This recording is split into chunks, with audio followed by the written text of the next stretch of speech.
তিন ছেলেই ভালো চাকরি করে, ঘরে এনেছে সুন্দরী বউ, তাদের চলছে সুখের সংসার। ছেলেদের চোখে তাদের স্ত্রীরাই সেরা, কিন্তু মা সেই তালিকায় নেই। এই যুগের সব বউরা ভালো, খালি মারা খালি খারাপ, শাশুড়িরাই খারাপ। মারা ভালো হইতে পারেন না, কোনোদিন ভালো হইতে পারবে না। এই মাই ৬০ বছরের নিহার খালা।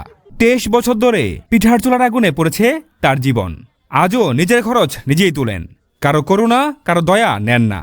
তারা চিন্তা করে কি যেন বিয়ের পরে স্বামী এলে তারা গর্গে নিয়েছে, কিন্তু মা যে কেডা কারি দিয়ে দুনিয়া দেখছে সেটা তারা পছন্দ করে না। সারা হলে স্বামী আর টাকা, আর মা আছে নাকি ছেলে মেয়েদের ভালোবাসা, টাকার দিকে চায় না। মা কোনো ডাক দেয় না, তাতেই কিন্তু পরাম জুড়ে যাবে। শুধু হাসি আর কম দামে সুস্বাদু পিঠায় জয় করেছে এই শহরের মানুষের মন। কিছু মা সন্তানের ঘরে জায়গা না পেলেও এই শহরের অচেনা মানুষের মনে ঠিকই আশ্রয় পান।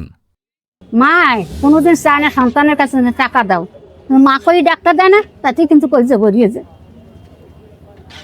কিন্তু পরের জায়গায় চায় না, মার লাগ কোনো সম্পর্ক রাখতে পারে না।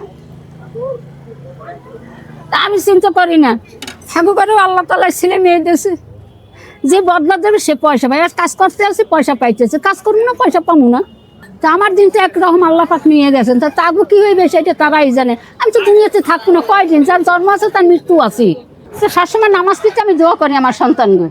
2 টাকা করিয়া পিঠা বেচা শুরু করছি। তো সেই খেলে চাউলের দামটা ছিল 8 টাকা, এরপরে হচ্ছে 10 টাকা। এখন এই চাউলের কেজি হলে 60 টাকা। এই বিক্রি করি 5 টাকা করে সাজে পিঠা, আর এই পাতলা চড়াটা হেঁটে হলে 10 টাকা।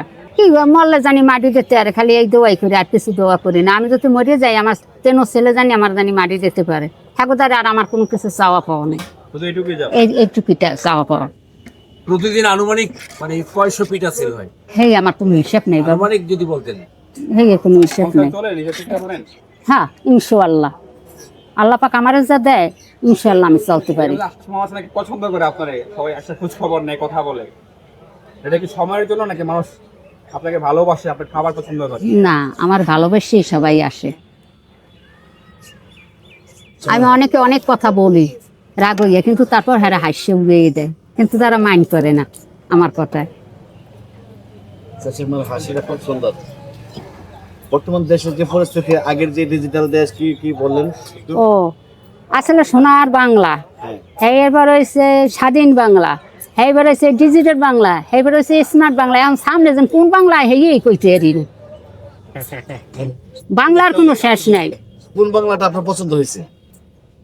আমার কোন বাংলার বাংলা নাই, আমি বাঙালি এই পর্যন্ত আমি জানি। কোন বাংলায় সাধারণ মানুষের ভাগ্য পরিবর্তন হয়েছে বা আপনার ভাগ্য পরিবর্তন হয়েছে? বাবা দেখি না বাবা, কোনো ভাগ্য পরিবর্তন সামনে কি আল্লাহ পাকি জানে, আমি কইতে পারি না। শেষ খালা, আপনার নামটা কি জানো? আমার নাম নিহার বেগম। হ্যাঁ, নিহার। নিহার বেগম? হ্যাঁ। আচ্ছা, নিহার বেগম। ছেলে মেয়ে কয়জন?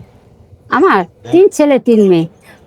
মেয়েরা আপনাকে দেখে না? হ্যাঁ, আমার মেয়ে আছে, জামাই আছে, তারা সাধে, আমি যাই না। এই কাজ করতে মানা করে, ছেলেরাও মানা করে, মেয়েরাও মানা করে, তারপরও করি কেজন ঘরে বসে থাকবো, এই জন্য আমি করি। কিন্তু আমার দেনা তো দেওয়া তো লাগবে, সবাই আমার খাওয়াইবে, কেউ তো আমার 5টা টাকা দেবে না বাবা। 5 দিন শুয়ে থাকতে তো আমার একটা এই যে নাপা ট্যাবলেটের টাকা তো দেবে না, 2 টাকা মা আমার এই 2 টাকা দিয়ে খাও, আমার তো আমি করিয়েই খাবো।